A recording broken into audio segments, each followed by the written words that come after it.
Il y a 5 sans doute bonnes raisons d'aller voter le 26 mai prochain à l'occasion des élections européennes. La première, sans doute, c'est que vous n'allez pas vous déplacer uniquement pour élire les députés européens français.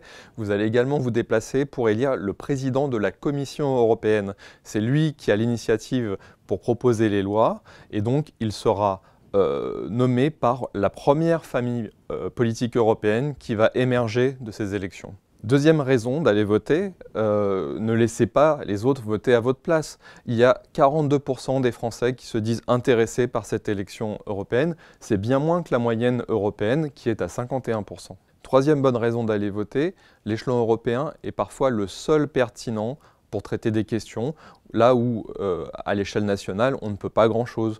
Par exemple, la migration, le climat ou les questions de la concurrence économique mondiale. Quatrièmement, l'abstention joue en la défaveur des grands partis européens, à la faveur, au contraire, des petits partis. Pourtant, ce ne sont pas eux qui pèsent au Parlement européen. Enfin, en France, vous n'aurez qu'une occasion en 2019 d'aller voter, ce sera pour les élections européennes. Il faudra attendre 2020 pour les élections municipales, 2021 pour les élections départementales et enfin 2022 pour l'élection présidentielle.